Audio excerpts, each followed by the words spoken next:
Income tax department. He was posted as DIT Mumbai. He was Mumbai Secretary and Department Representative in Settlement Commission. And for 4 years he was National Academy of Direct Taxes, the apex training body of IRS. He was handling high and litigation assessment of big corporate houses. He has core experience in shipping, telecom, infrastructure, automobiles, banking, e-commerce transactions, one for model and treaty interpretation. He is now an advisor to PwC. With this short word, I welcome Mr. Kuntal Sen, and I request Mr. Yatin Desai to offer him a moment as a mark of honor.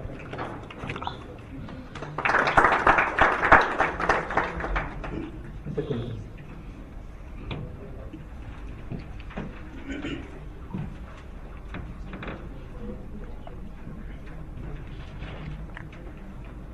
Thank you so much for the good words.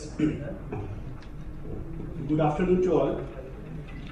Now, the topic of the presentation is issue and challenges in implementation of GAR.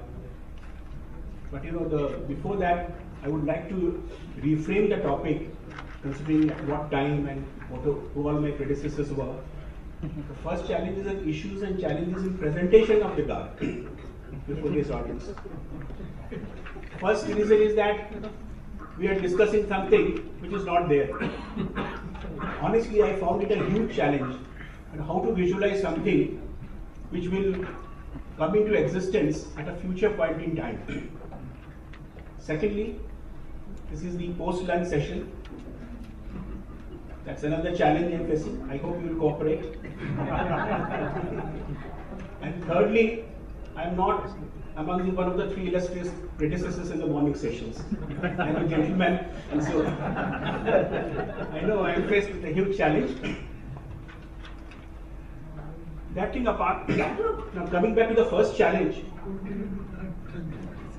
which was really something like trying to write the biography of a child who's still in the mother's womb. So that's something we have to see. So what I thought, and then see how this child will grow. It also depends on the two parenting, the couple, the husband and the wife. Each one wants to develop the child, bring up the child in his own way. So here, the revenue and the taxpayer and the husbands and wives, they are trying to nurture God at a future date. How will it evolve?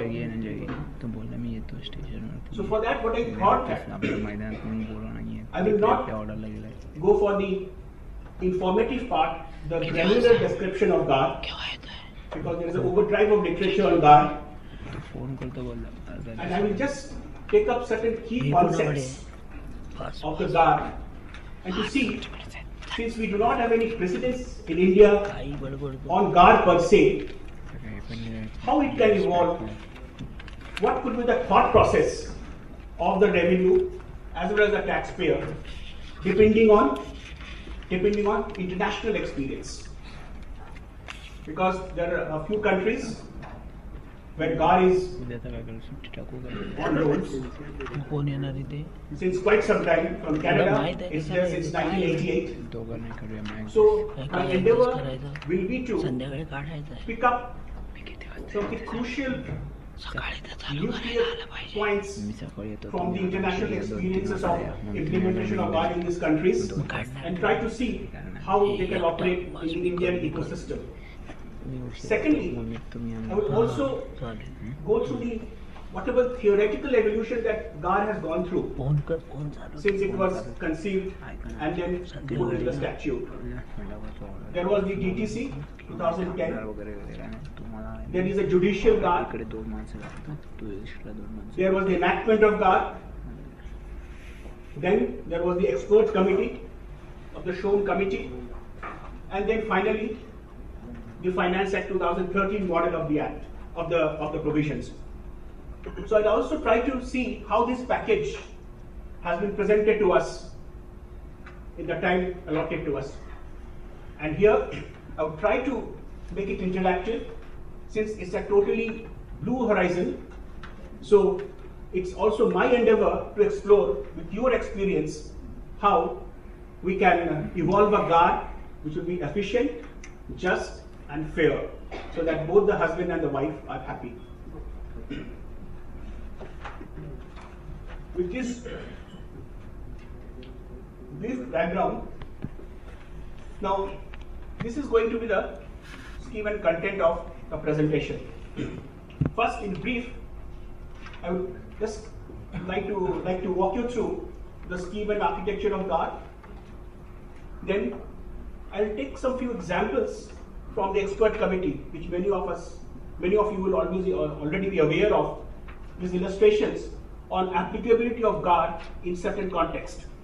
So that will give us a good idea of what is the intention behind these provisions, because the expert committee has gone into detail for the guard provisions and brought very good recommendations, some of which have been accepted by the government and some of which, though have not been accepted by the government, can serve as very good guidance. Then what is the international perspective of guard? How it is functioning in the rest of the world when it has been there for some time. And then in the end, what could be the correct guard approaches, considering the international experience and the Indian ecosystem, the Indian limitations. So I think we will frame the discussion in these buckets, and it will be less on information, more on ideas, more on concepts, to see how guard is evolving all over the world.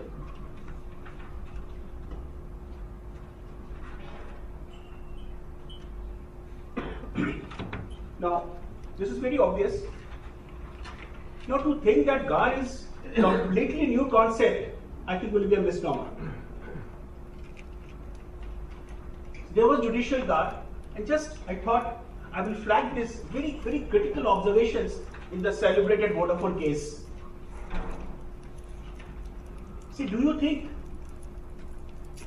had there been guard, just put your question, what would have been the outcome of the Vodafone case on the same facts at the Supreme Court level?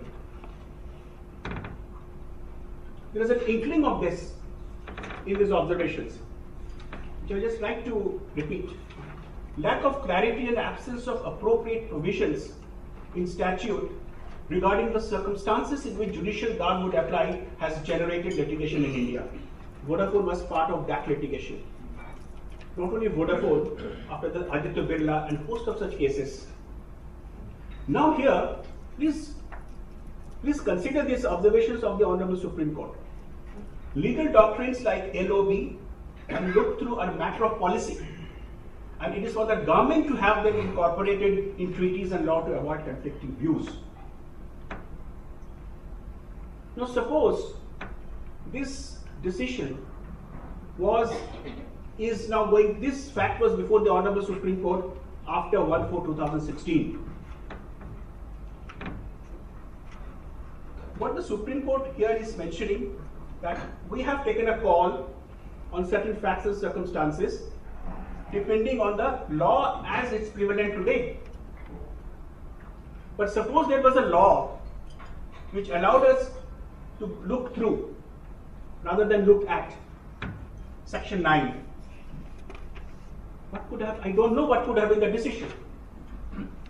So please bear in mind that there's a historical process to it, and that we are not in a completely new territory.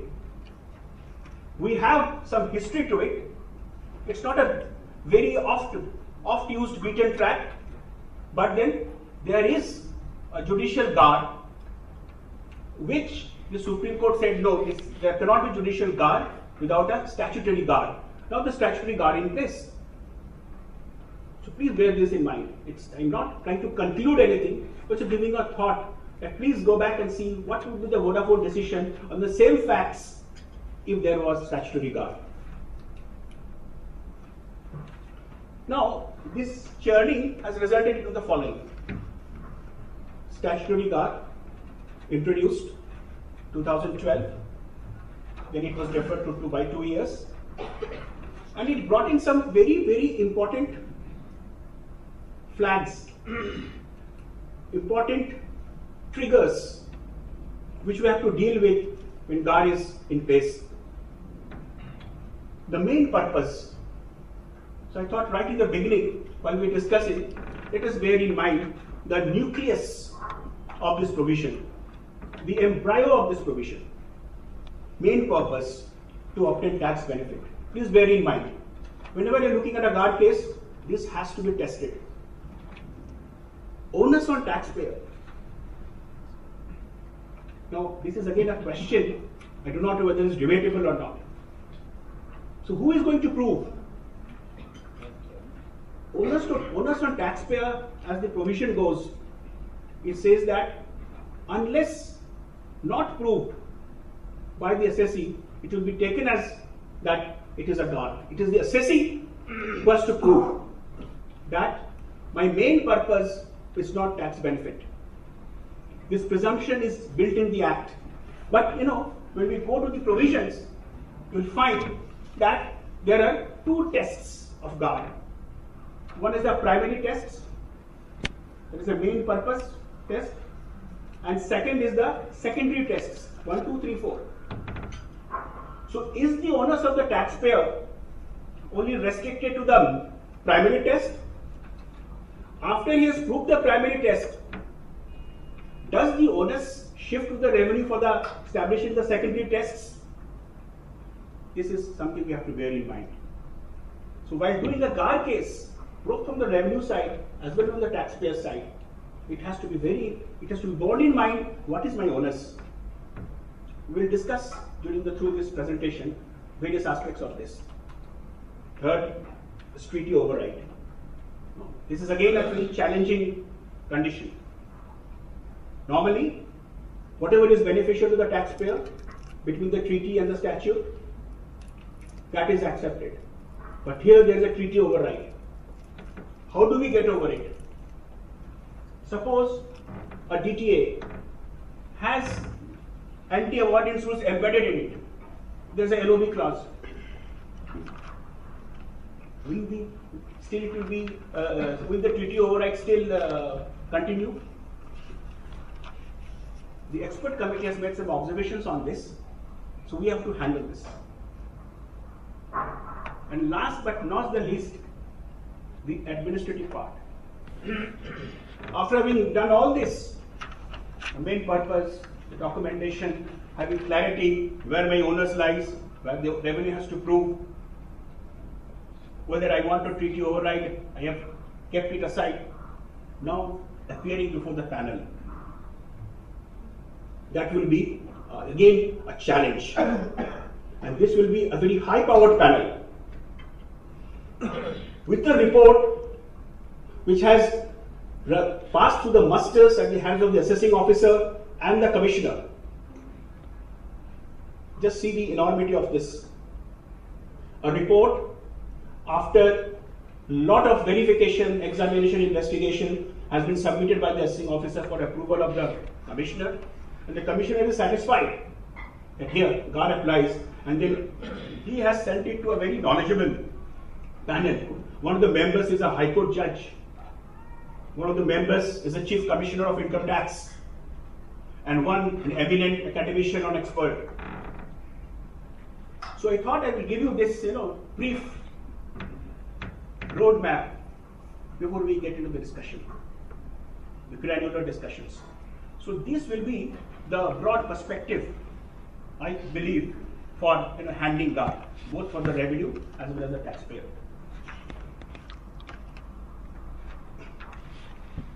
Just a brief look at the provisions. We all know, but still I thought we will just flag some of the main concepts. Now, the arrangement is called impermissible avoidance arrangement. It has to pass muster of two tests. One is a primary test, other is the secondary tests. So these are the main, the primary tests. Now here, this primary test has to be backed up by the secondary tests. Only then the arrangement will be categorized as an impermissible avoidance arrangement. We'll take up main purpose later. What is the main purpose? Now we'll go to one of the secondary tests. Suppose presume that the main purpose test has been, the case has passed this muster. Now one of the secondary tests is creates rights, obligations, unlike parties at arm's length. Now why we are saying that main purpose test it has failed is also because secondary purpose test it has failed. Now to see whether the rights and obligations that have been created, which will be normally not created between unrelated parties, that's a very crucial test. But how do you pass this test? How do we examine this test? Now,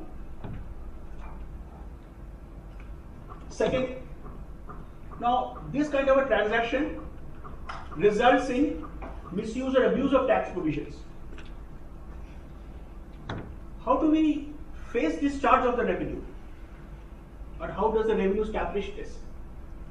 Now for this, I found that after a little bit of research, there is a theory called clear and unambiguous policy test. In order to not make it very cluttered, I will use some material which is also not in the slides. Excuse me for that. So this clear and unambiguous policy test has been prescribed in a decision of the Canadian court in the case OSFC Holdings versus the Queen. This case was in 2001.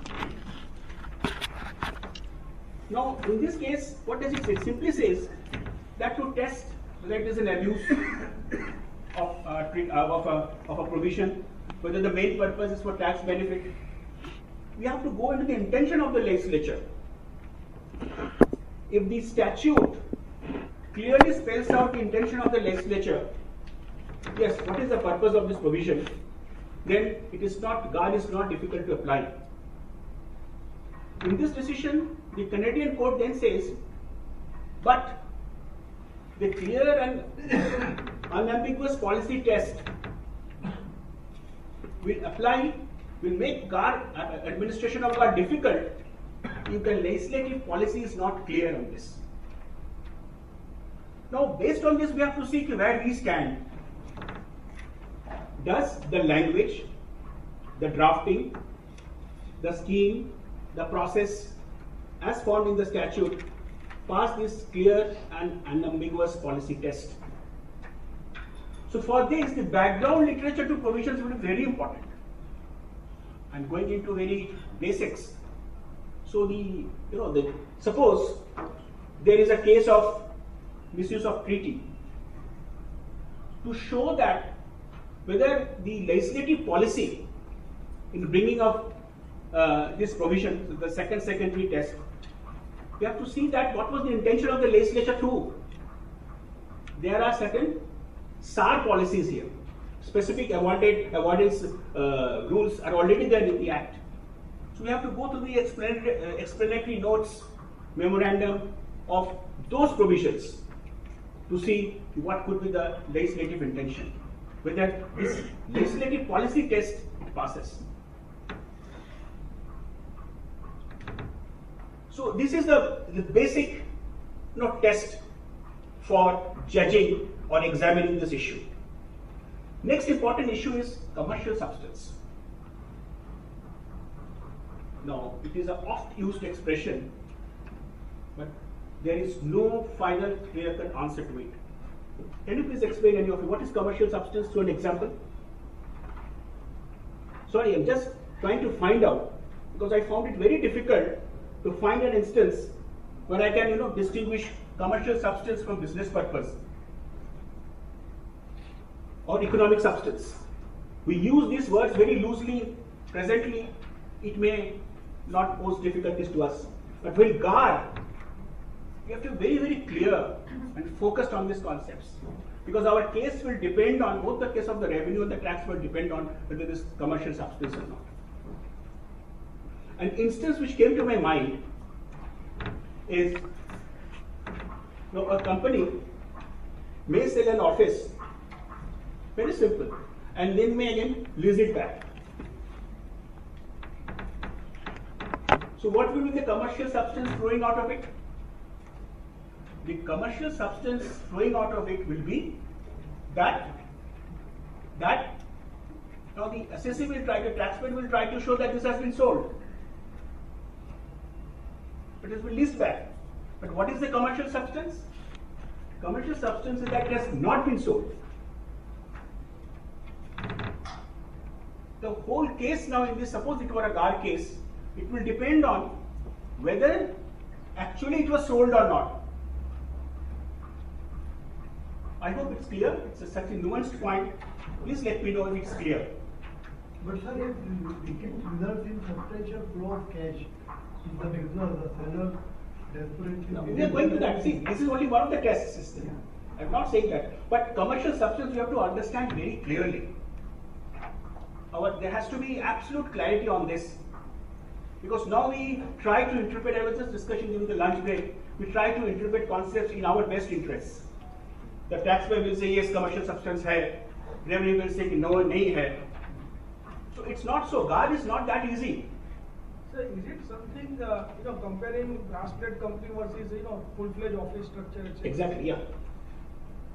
Suppose you set up a company and say that this is the decision-making jurisdiction. Naturally, you'll have to back up with your level of employees. See how many people are engaged there. A decision making where all the units that a business will expect are there. Sales, marketing, finance, technical. What is the level of qualification of the employees? What is the documentation? How are the emails being received? Who is replying to the queries being made from other units?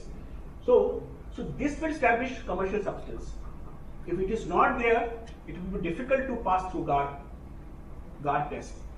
So this is again very important concept. Commercial substance is for the entity or is for the transaction? See here, I'll come to that. See here it is for the arrangement. And arrangement will be between parties. Arrangement will be a structure. So whatever is part of the arrangement has to have commercial substance. Transaction may be a part of the arrangement. If you see it is impermissible avoidance arrangement. What is the difference between misuse and abuse? See, abuse is absolutely blatant misuse.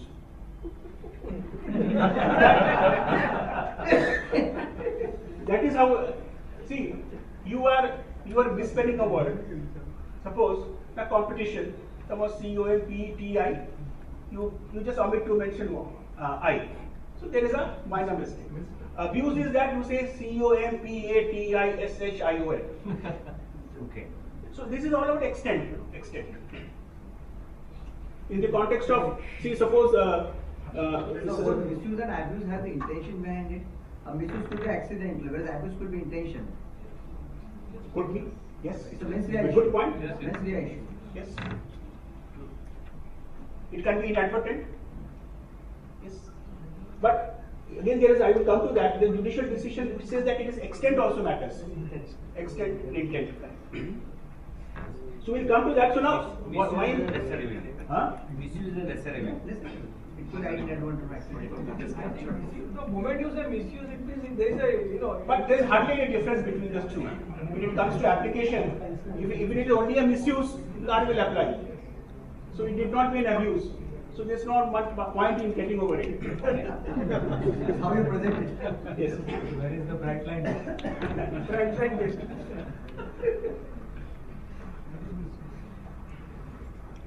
And see, again, I just take a few minutes for bona fide. So we have this. What is this main purpose? That basically all this primary test and secondary test, we have this international precedence of I just give a clear and unambiguous policy test. Then misuse and abuse, what it entails, commercial substance and bona fide. What is bona fides? Again, probably there will be debate, but I try to find out what is bona fide. Good faith, done in good faith, absence of fraud, just correct me or add to it, unfair dealing, or acting either by simulation, or simulating something which is not existing, or dissimulation. So this in brief will be the common man understanding of bona fides. There will be many more interpretations. So just to give you a brief sketch, a brief outline of these concepts. So this is again, this is again the task of the revenue and the taxpayer. While they are handling guard, is whether it passes the policy test, whether there is misuse of treaty, whether there is commercial substance, whether there is bona fides.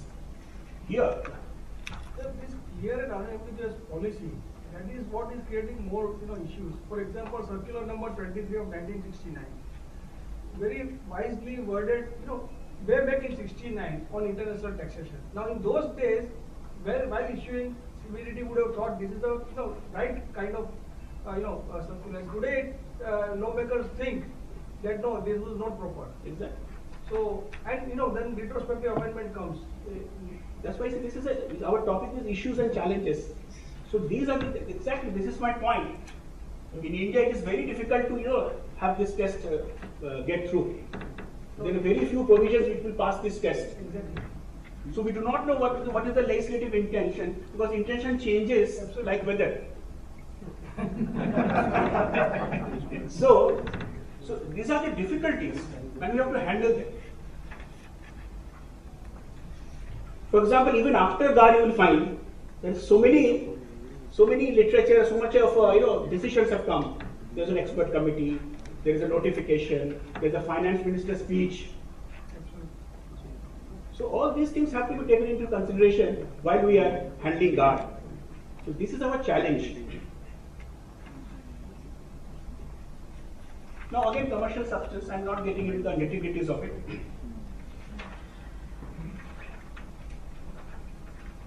So the Act has, they have also defined what is commercial substance and what is deemed to lack commercial substance.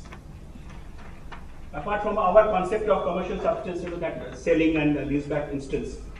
So these are the defined commercial substance. Now the challenge is how to handle it. It's very easy to read and then understand. But being in the other side of the desk, I know how difficult it is for the revenue to formulate, to have an opinion on this, and how difficult, I fully appreciate, not only when I am out of the department, but when I was in the department, how difficult it is for the taxpayer to respond to the opinion of the revenue. Now here, I will just try to take you through in this commercial substance, this part, to section 97(4) of the Act, which says, first it says that if you see, one of the tests for establishing a tax avoidance case is the timing. When was that interposed? If you remember Vodafone, they said that it had lasted. It was originally there. So it did not. The timing test. It passed the timing test. So if you remember, in the original draft of GAR, there was a provision 97(4) which said that GAR will apply irrespective of the timing of the setup of the so-called unit, the arrangement. Second, whether or not there is income arising out of that, even if an arrangement results in revenue mobilization for the country, for the source country, let us put it very simple. Even then, irrespective of that, it will apply. If you remember 97(4). And fact that there was an exit route envisaged in the arrangement. So this was to counter the Vodafone decision. Now expert committee went into this and they suggested no, this will not work. Because on one side we have this decision of the Supreme Court, and on one side this law, whereas the issue that is we are going to handle is fact-based. So it is very, both the parties will try to put their facts in their particular buckets. So in this case, again, I will take you back to the Vodafone decision. While giving its ruling, the Vodafone said Vodafone decision has laid down certain tests to see the commercial substance or main purpose test of a structuring. Now, participation in investment, whether the taxpayer has actually participated in investment or not, this will be a big criteria, big test.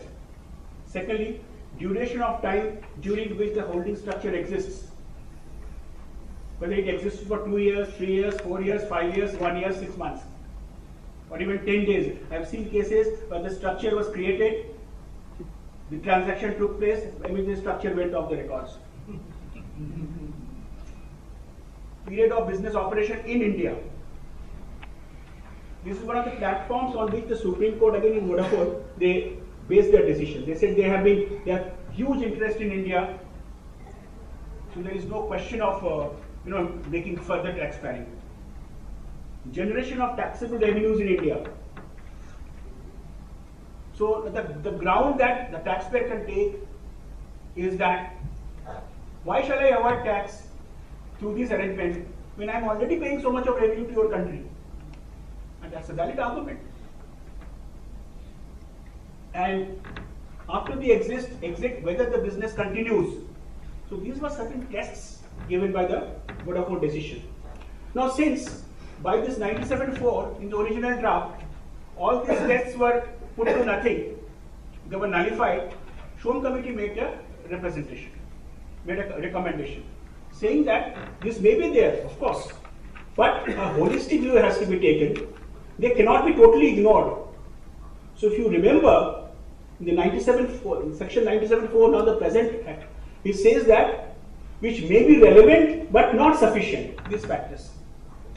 So please bear in mind the GAR, that will be an important tool to handle GAR. That even if my unit lasted for only 1 month, but not necessarily it will be a GAR. Simply just because the reverse, because this unit has been, the superimposed structure has been there for 10 years, it also will not necessarily mean there is GAR. There is no GAR. So now please note this 97-4, this change on the recommendation of the Shom Committee, that these factors, the period of time for which the structure exists, whether there is an exit route in the tax structuring scheme, and whether payment of taxes are being otherwise made. So this may be relevant but not sufficient cause for invoking GAR. So friends, this is the structure that we get of GAR, and we also have some idea now that how to deal with it in a very rough and ready manner. Now what happens if after all this now GAR is applied? So the statute says these are the consequences: disregarding or recharacterizing any step, disregarding the corporate structure, recharacterizing the residence, disregarding the accrual, receipt or expenditure, disregarding the parties. So these are the various consequences, major consequences that will flow out of this. Now again, for GAR representation, for handling GAR, we have to see what will be the impact of this if the revenue were to execute any of these consequences. Now suppose recharacterization, a source of income from debt. Suppose debt is recharacterized as equity, vice versa. But if it leads to an absurdity, it's not allowed. Just because GAR allows you to recharacterize or disregard a step, you have to also see what is the consequence that you are having. In many of the TP transactions, I find that adjustments have been made. After the adjustments, the margin becomes more than 100%, 200%. No, that's an absurdity. So absurdity of the result also have to be borne in mind. That's why I thought I will just flag this slide. Consequences, even if you lost in your in establishing that yes, there's no guard in this, or revenue has recharacterized, has taken some of these consequences. We can go into the result of these consequences and say no, these consequences absolutely commercially, in reality, it's not possible. Does that, sorry, excuse me, does that involve double taxation Of course, yes, of course. There cannot be double taxation in any manner, in any different case. individuals? Yes, during the same year or of the same Of the entity, same income. same income. Exactly. So this we have to see. I'm not going into the details of this, but then these are some of the issues that we have to bear in mind while handling cards, both for the revenue as well as revenue also should be conscious of a consequence, executing a consequence which it cannot justify.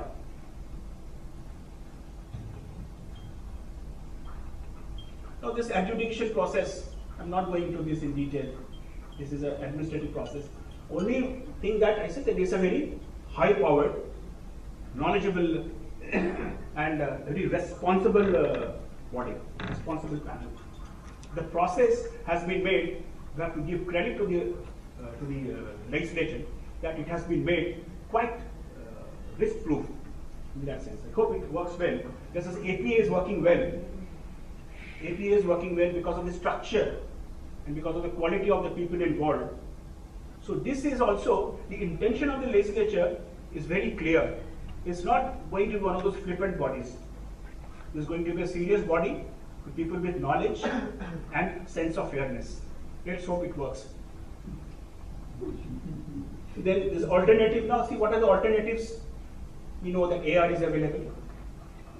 You can always read, option is always there, and these assessments are appealable.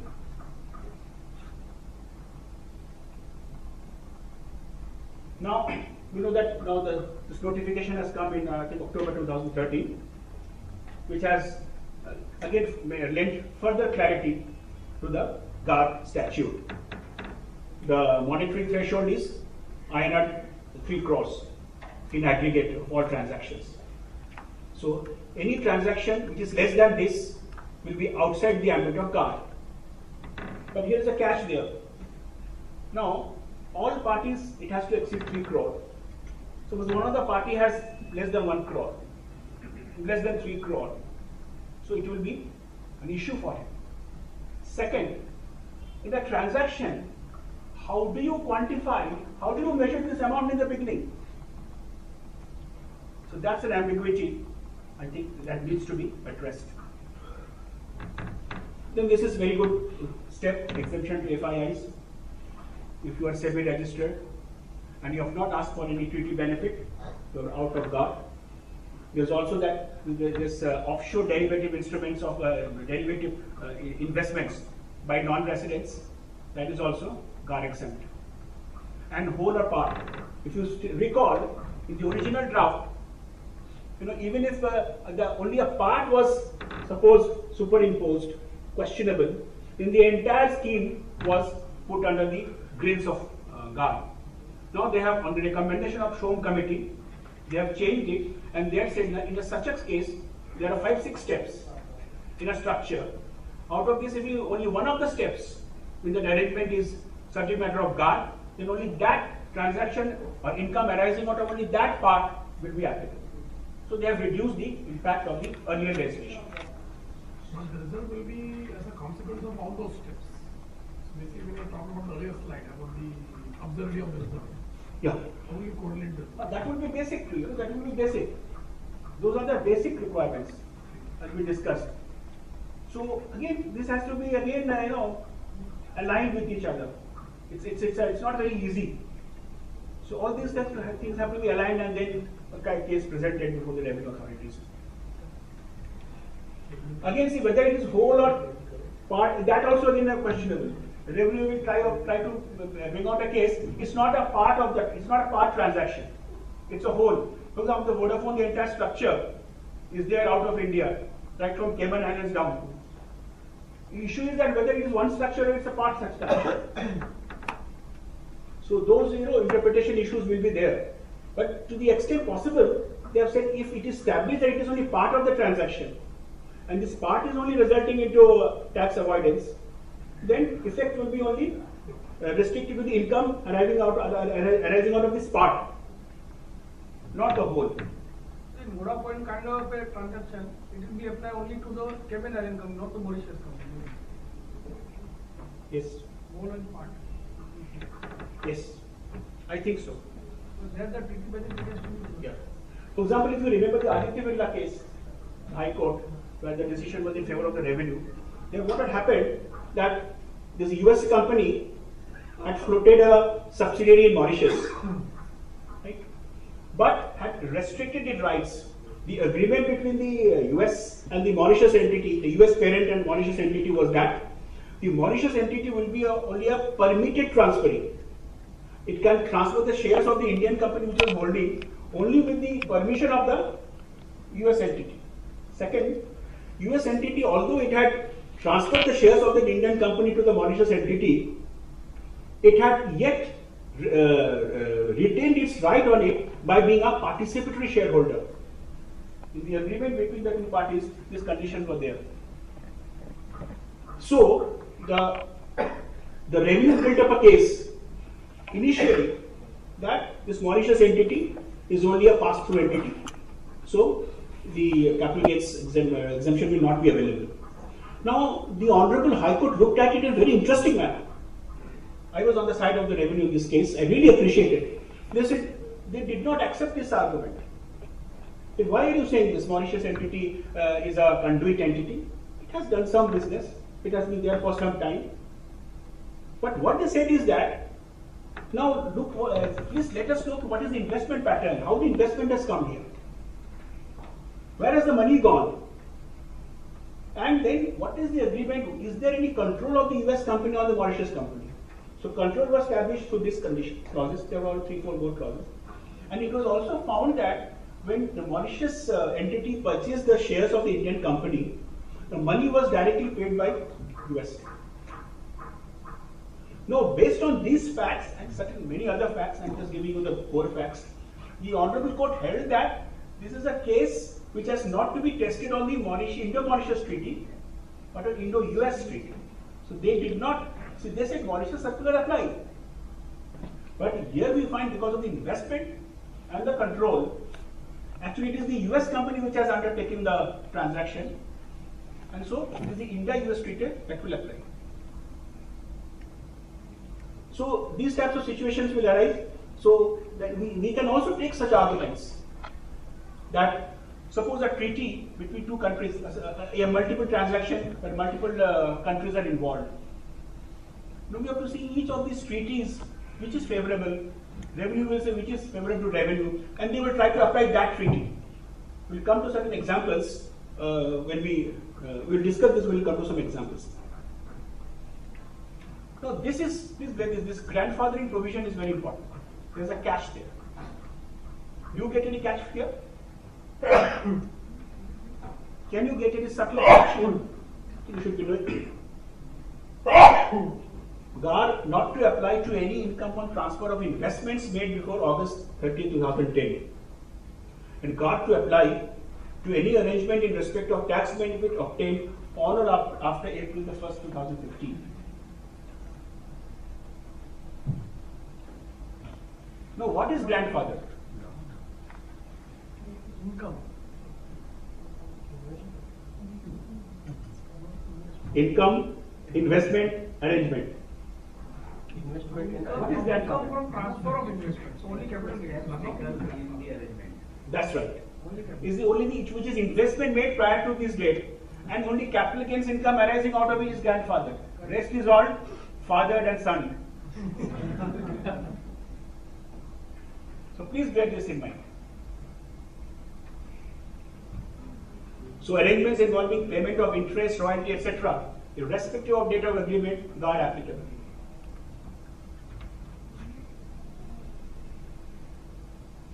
Now, so this is the theoretical aspect of DAO.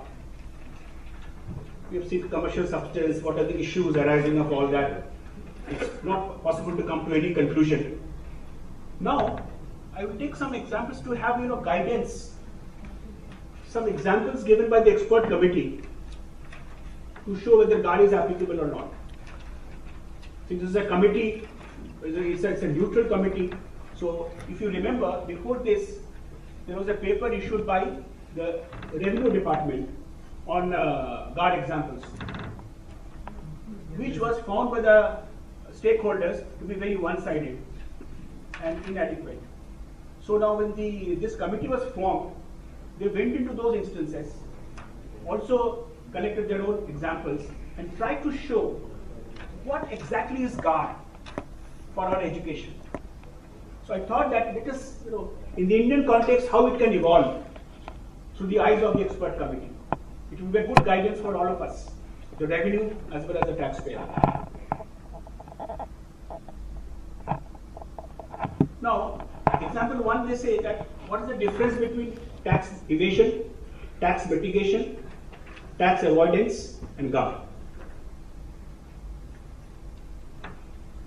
First instance, India Chem Limited sets up a unit in SEZ in FY 13-14 to manufacture chemicals claims and then claims deduction under section 10A. It's a simple case of tax mitigation allowed by the law. So see the kind of pains that this committee has taken to explain what could be GAR. They have gone from the very basic ABC level. So here it's a case of a tax mitigation case, hence revenue should not invoke GAR. Second, India Chem has another non-SEZ unit and diverts production to SEZ while doing only packaging there and claims as manufactured in SEZ, whether GAR applicable. A clear case of this is a case of tax evasion. So tax evasion in any case you can capture. There is no question of GAR being administered here. So it is a case of clear tax evasion. See, I have this much of money, I have not disclosed it in the return of income. You cannot have GAR for this. So they have also excluded this from GAR. Clear case of tax evasion, clear case of tax mitigation. Third, India Chem transfers the product of non-SEZ unit at a price lower than FMB and does only insignificant activity in SEZ. Thus shows higher exempt SEZ profits than the non-SEZ unit, whether GAR applicable. Well, this will be simply covered by TP provisions. There is a SAR for this. So they try to explain, no, GAR, don't involve GAR in this. There is a separate provision which takes care of this situation.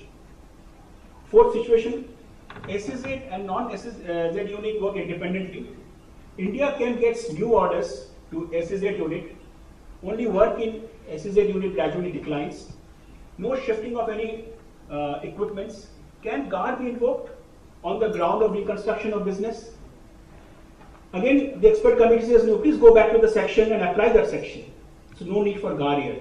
There is a SAR, if it is not at market value and FMB and all that.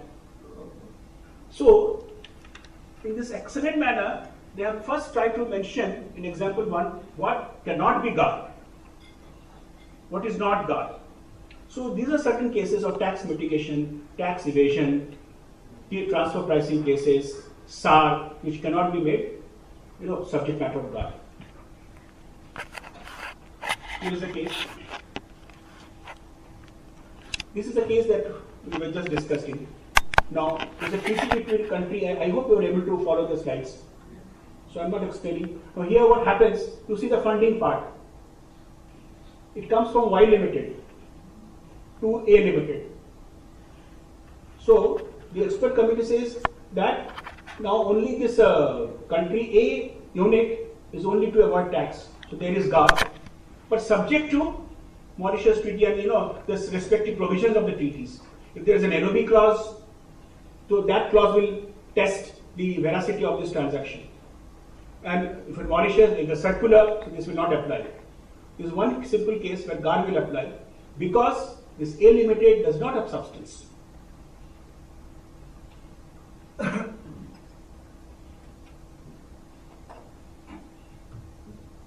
So this is, now I come to that point of misuse and abuse. I hope you follow this instance. This is on substantial interest. suppose the Act says that if the Indian asset, the foreign entity, has less than 10% interest in the Indian asset, GAL will not apply.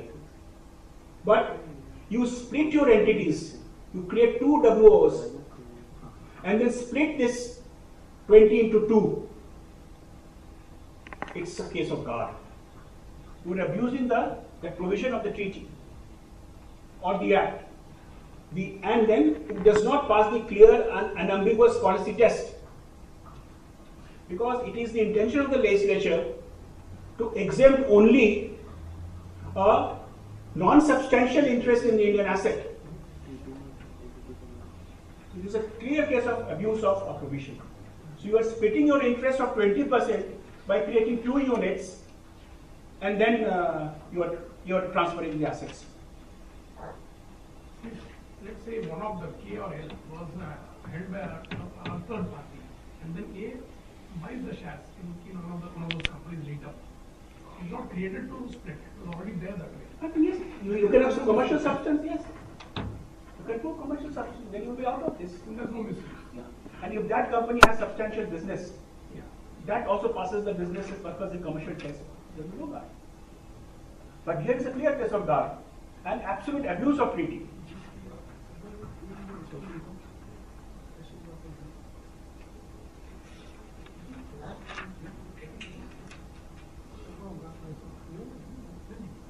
Sir, in the earlier example, if A is a SPV, specifically, incorporated to hold as a holding company structure, then I think it's a commercial substance. yeah. Because many times the countries, all these big Indian multinationals, they're investing abroad, they're creating SPV. That's perfect. Because the tax benefit is not the only purpose. So here that primary test you are qualifying, main purpose test is not tax benefit, but business. There is also issues whether there can be simultaneous tax benefit as well as business purpose. So if there is simultaneous business purpose and tax benefit, that means main purpose is not tax benefit.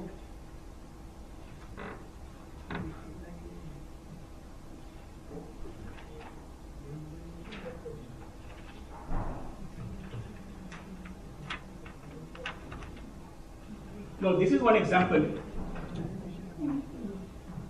If you follow this example, now Z company is in India and A limited company is in a low tax jurisdiction. A limited is the taxpayer, for example. Now it creates the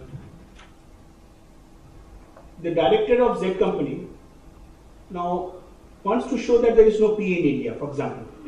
What he does, finalizes the contracts in India but shows purchase between country P and Q, and shows purchase and sale in country A. Day-to-day operations are A limited are carried out in India, but goods move directly from country P to Q, and transactions are recorded in A limited's books. Now tell me whether the GAL will be applicable or not. Yes. I think yes. That's the answer of the expert committee also.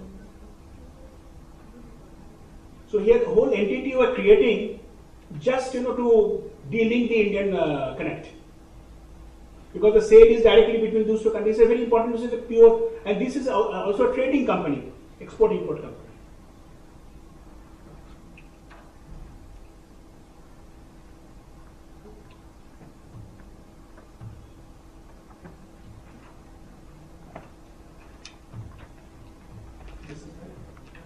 Something wrong with it?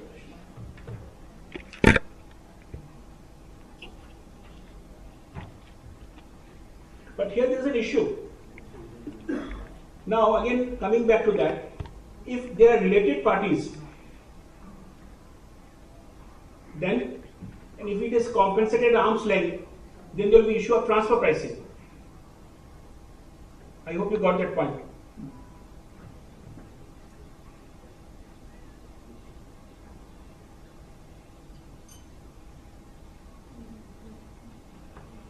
The issue is that second bullet is again important. If any activity is being carried out by Z company for A limited, then Z company is required to be compensated at arm's length are applicable and God not to be broken. It all, suppose now there is a transfer price, this can be a transfer pricing issue.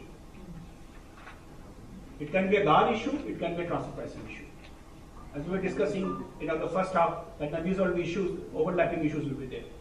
So does it mean that in Z company there are no transactions recorded at all? That's the case here. Purchase and sales in country A, goods move directly from country P to Q, day to day.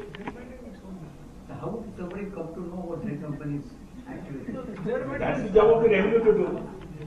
That's the investigation, investigation. So friends, this is what the thought process of expert committees. With certain instances, there are many instances, there are 20-25 instances. I thought I would just pick up the ones which are very relevant and which are happening. In my experience on the other side, these sort of transactions happen very often. Now to the last section is international perspective on GAR. Now this is the Indian template. We do not know how it will work, how it will move. We have the legislation in place, we have the approving panel in place, we have this expert committee's eyes to look through this, we have the amendments, and we have the various judicial decisions, circulars. So we have this body of information, body of literature on GAR. Now, what is the international experience? So let us learn from them. Now, as you know that presently there's a lot of debate, even in the G8 countries, about erosion of tax base. As a result of which BEPS is coming. There is an action plan for BEPS. It's going to be in place for September 2014 and some part next year. And then, but what they say is that international, the thought process is that GAR should not be applied to plug foreseeable methods of tax evasion. It has to be all fact specific, only on that facts of the case. So it expects countries not to use GAR to plug certain expected modes of tax evasion. For that, BEPS and other provisions are there. So that's one good thought process. That GAR only will be fact specific. It will not be implemented to increase your tax base. No. And also, it will not be implemented for resource mobilization, for revenue mobilization. No. That is very clear. Then there is a concept of what is acceptable avoidance, what is unacceptable avoidance. There's a lot of international debate on this. I've tried to put it simply. So now, I thought that latest, which is the latest country to be thinking about GAR. This is the United Kingdom. They have been deliberating on GAR for the last so many years. Now they have come with a draft, the draft paper, a consultation paper. I thought let's have a look into it. That's the latest available in GAR, which says that introducing a broad spectrum of GAR would not be beneficial for the UK tax systems. This would carry a real risk of undermining the ability of business and individuals to carry out sensible and responsible tax planning. So say please don't let GAR be a hurdle in the way of responsible tax planning. And that on the other hand, introducing a moderate rule, so that is the key word, moderate rule, which does not apply to responsible tax planning and is targeted at abusive arrangements would be beneficial for the UK system. So the idea is that don't make GAR an overarching provision to catch every and each transaction.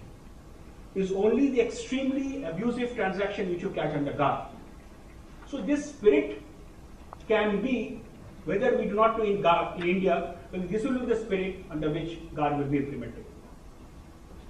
Now, certain countries, and as I told you, to the some key judicial decisions with reference to GAR in these countries, will have some learnings here. Canadian law, Canada is very experienced in GAR. They are one of the earliest proponents of GAR. So the GAR provisions since 1988, they have. Trigger event is that, again, misuse or abuse. Unlike in India, which is the main purpose of tax benefit. Please remember, So this the trigger of Canadian law is misuse or abuse. Now, but then what is misuse and abuse? There is this decision of the Canada Trust Co Mortgage Company in 2005, which I've already discussed this. Abuse not established if it's reasonable to conclude that an avoidance transaction was within the object, spirit or purpose of the act. Now, but then this decision then says what is actually misuse or abuse of act, that Copthorne Holdings Limited versus Canada Revenue. So now the act says that please don't put blinkers in your eyes. If the transaction has given a secondary tax benefit comes as a secondary advantage, then it's not a GAR. So transaction may have a tax purpose, but for not necessary for it to be the primary reason for the transaction. So that is not misuse or abuse. So this decision has clarified that in the bargain, in fulfilling some commercial purpose, if I also get some tax benefit, it's not misuse or abuse of the act. This is one good learning on the actual concept of misuse and abuse. That means even if it defeats the purpose and object of the act, but if it is not primarily for tax benefit, and the tax benefit is secondary, then GAR will not apply. Now, the earlier decision, that Trust Co also says very well that what the taxpayer should do to defend its position. The onus is on the taxpayer to refute the following on the balance of probabilities basis. One, the assertion that a tax benefit results from the transaction. You have to prove no. Either there is no tax result, or the tax result is only secondary, and the tax result is not the only purpose. And second, the assertion that transaction was an avoidance transaction. There the court says that the taxpayer has to prove that it is a bona fide transaction. If there is a tax benefit, now comes to the onus part. Now, if there is a tax benefit and an avoidance transaction, you will have to establish, the burden then falls on the Canadian revenue to establish that there is abusive tax avoidance. So there, in Canada, the judiciary has, in this decision, says that to say that it is an abusive tax avoidance, there may be a tax avoidance, but so it is an abusive tax avoidance, this is the Canada Revenue Agency has to prove. Australia. Now, Australia has one of the most detailed GAR provisions. So I will not go, because in the interest of time, I am not going through all this. They say that, is there a scheme? Is there a benefit? And what is the purpose? Now, in India, see, this we can take guidance from this Australian. Now, for the purpose part, they have come out with a tax office guideline, and they have called this is the 8 matter test. They are very specific on this. Whereas in India, we have not defined what is the main purpose, is left ambiguous. So I will just come to this 8 now. This the Australian tax office calls the 8 matter test.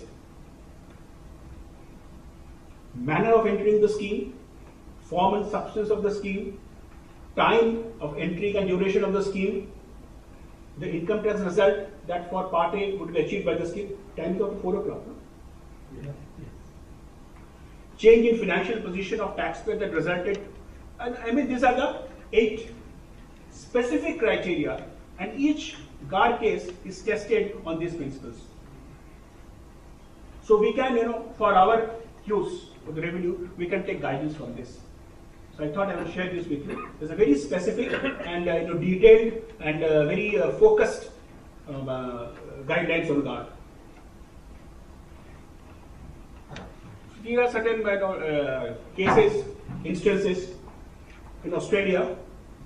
Now this is a case of British American Tobacco Services Limited by the Commission of Taxation. The case is there for you to see. What happened in this now? There are 2 entities, BAT and Rothmans. BAT sold to Rothmans, and then Rothmans sold these 9 banks to competitors. So what capital gains they get, they had capital loss. So this was done for rollover, set of a capital loss. Court said, no, this is actually a GAR case. They said it is a GAR case because there was nothing prevented a single vendor to sell to the competitor. There was no need for a bank to sell it to Rothmans and then Rothmans to competitor.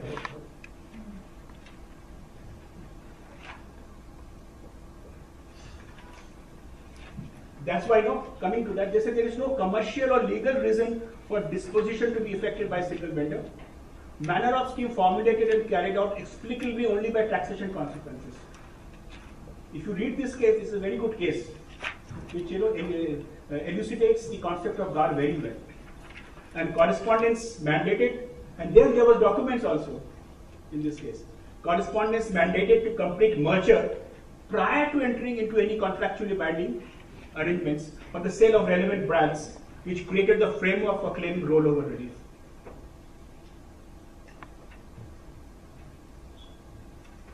China being China, they have their own set of rules.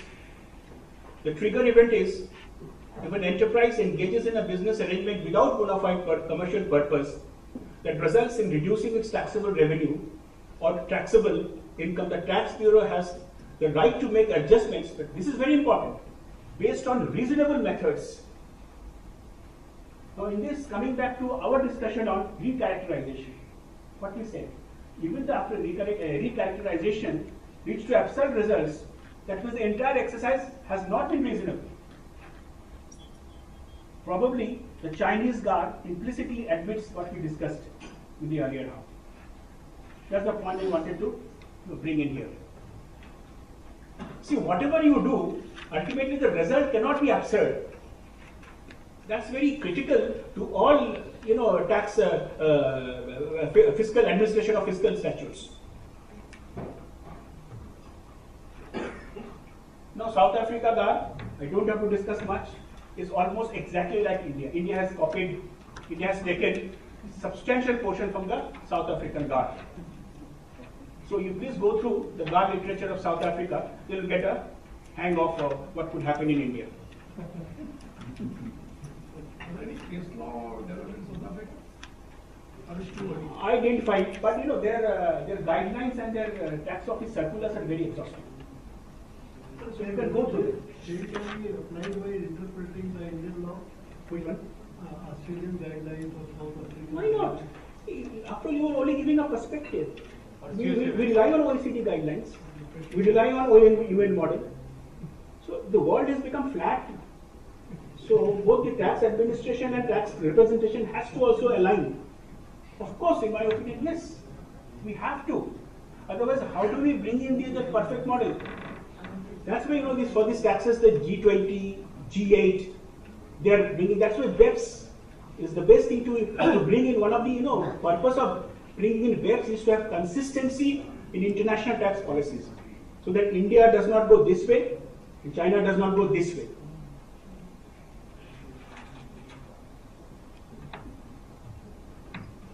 Now I thought this UK again, GAR, because that is the latest model available to us. So how you see the thinking is changing since 1988 GAR to now.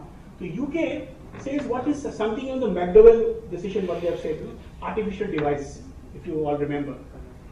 Here they say that features of an arrangement should be abnormal. Just consider the expressions. Contrived.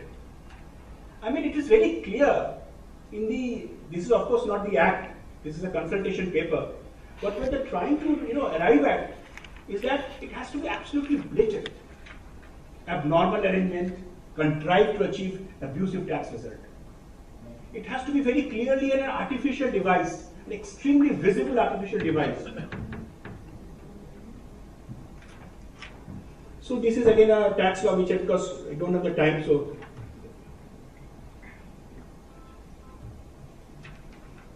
and United States again, they are again going back that old judicial GAR concept. That there is no provision like GAR, but they have recently brought some IRC codes, according to which I think this is all the basic judicial GAR. It is economic substance, substance of a form, state transaction, business purpose, and sham transaction. So US guard, there is no guard, but then they are guided by the judicial principles. Here, this one case I thought is interesting. I just shared with you before we close. Now, this is a step doctrine. You see, a loan, third-party loan, has been given to, say, financial and affiliate taxpayer company, which again gives loan, it goes down to the taxpayer. Part of it, the taxpayer repaid again through these steps. A part, it repays directly to see the graph. Now, here the court said this is a case of guard, because now the first step, what they're doing is that India, this taxpayers country and Netherlands, they do not have a withholding tax provision. So, without withholding of tax, the money is being repaid, whereas here in the other, there is a withholding of tax. So, this entire step you have created to avoid withholding of tax. That is some substance of this illustration. And they say for all these, the loans to have traveled through all these steps, there was no commercial substance. Now, friends, the last slide, don't worry, I will not take longer. Now, what I could find is that there could be two approaches to handle guard on the practically on the ground. One could be the purposive approach. You go into the purpose of the act, but we say that something like South African guard, and then we get into all that. But what are the downsides of this? Purpose is more objective, but the sole or main purpose of the arrangement is the relevant purpose and not the subjective purpose of the taxpayer. And although provision indicates that establishment of main purpose is essential, methodology to determine the same is unclear. We do not know. And the absence of simultaneous business purpose or a bona fide purpose test. Now, in our act, it does not say that whether there is, if both the purposes are served, what will do. So, whether this purposive approach will be good or misuse or abuse test.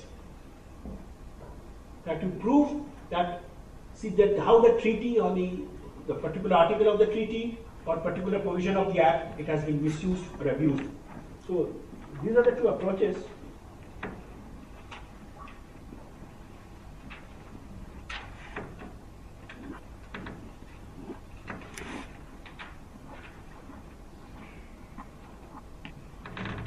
And see, then again, what is actually this misuse abuse? Now suppose a test could be that whether because of this arrangement, the profit that you are showing or the deduction that you are claiming is as per the economic value of those transactions. Whether your economic profit is as much as your declared profit or your economic cost is as much as actually the deduction that you are claiming. So that is a very key to prove abuse or misuse of act, because the legislature of any country wants to allow only the economic cost, the actual cost, not a contrived artificial cost. Similarly, it wants to tax the actual economic income. That's why this process of auditors scrutiny to see that whether the declared income is as per your economic income. So this we have to bring in our GAR administration. The concept of economic income and economic cost, to see whether the deductions and incomes actually declared and claimed are in alignment with this. And friends, thank you so much. Just before this, after thank you, this one slide was missing that I emailed. So there I just, certain again issues, just to conclude, the issues that we discussed is GAR versus SAR. Then another factor which I just forgot to mention is in the present world. As you say, what is happening in the Starbucks case, the Google case, the tax morality issue has become very important. You remember the Starbucks, as per law, they are not supposed to pay any tax. But there is so much of public pressure on the government and on the taxpayer. The Starbucks has said, yeah, I'm ready to pay some tax, but the government of UK doesn't know under which head to collect it. So whether it is a sin tax, morality tax. So now, point is that the kind of clients that we will be handling, a lot of reputation is at stake in handling GAR. The point I try to drive home is that this reputational management of the client that we will be handling is very crucial in handling GAR. because the whole world is now somehow watching.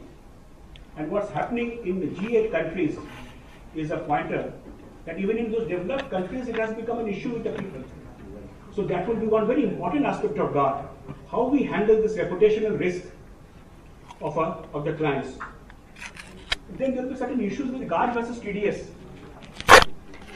Suppose an arrangement is proved as under guard, then you have not deducted tax. Whether that TDS reduction, that will be an issue. I do not know, but I thought this thing. Whether guard can be applied on a representative SSE. Because a representative SSE is equally liable and responsible for the principal as the principal is. That's one issue. And what about arrangements which are approved by the court? So the guard will be applicable. So these are the certain issues I thought may crop up in future and share with you. There is no answers to it, but that's the exciting part of it. Now we will sit down and find the answers.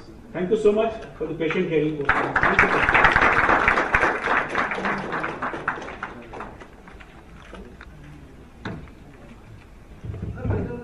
Arrangements like Starbucks, Uber, etc. would be affected by GAR if there were say GAR provisions in UK. So that is economic subsidy, but they will not be hit by GAR. Otherwise, they would have already caught. But point is not that. Point what I was saying, the morality. Even then, people are saying that even if as per law you're not liable to pay tax, please pay some tax. See, if you see the Google arrangement, the entire Google's 80% of Google's income comes from IPR, and that entity is in a tax haven. Whereas they're using Indian entities like third world countries where they're getting the contract research done. I mean, Google is after all it's research, so they're captive. Their only cost plus is given. And in Ireland there's a lot of activity. But Ireland, why? But Ireland says they have brought in this 12.5% tax concept. And there is economic substance in Ireland, but people don't mind creating the economic substance there because the tax rate is very low. As a result of which, all the countries are wanting to see where is my pie, where is my share in the pie. In that context, guard will be a very, very important tool. And for that, the moment a guard is hit, the reputation of that client, where does it go? So we have to ensure that our arrangements, our disclosures are such that it does not attract. In that context, I said. How will BAPS and GAR work? Suppose basic doesn't profit. So those will be specific provisions. As I told you, that guard is not added to international experiences there. Guard is not made a tool of either protect your base or to collect revenue, which could be the purpose of base. Base is that base erosion and profit shifting. They are trying to fulfill specific objectives. But guard is very fact specific. In a particular fact, so I don't think BAPS and guard will overlap.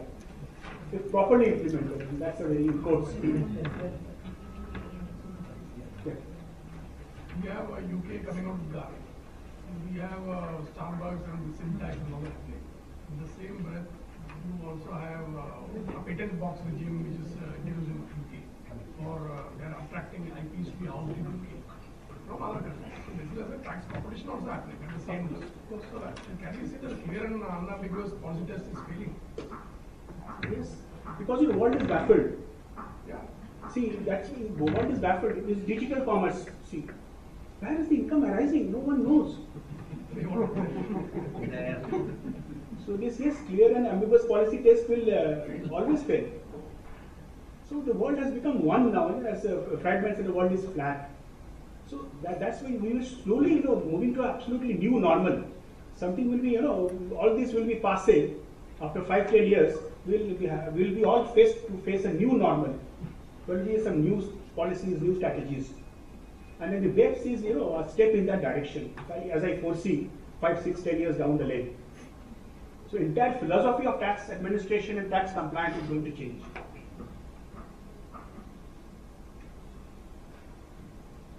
Lakshmana, you want to ask some question? You asked me so much in the office.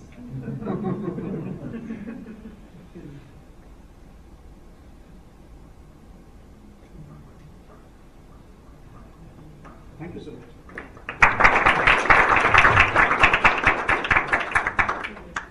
Mr. Sen dealt with the detailed provisions of car in India and also the world. I think before I request Mr. Kirit Delia to present a formal vote of thanks, just a short that we are having a tea break after this immediately. It will be just at the bank and we'll be back of this hall and it will reassemble after 15 minutes. I will request Kirit to present a formal vote of thanks. Hello friends, though it was a challenge for Mr. Sen to keep all of us active and attentive, but I could see sitting over here that about 99% participants were attentive, and that proves that his talk was very simple and very entertaining for us. Like we were knowing new things about the car and various other topics and like other parts of the world we came to know car provisions. And I request all of you to put your hands together as a mark of our dialogue. Yeah, we will break for 15 minutes. Thank you, sir.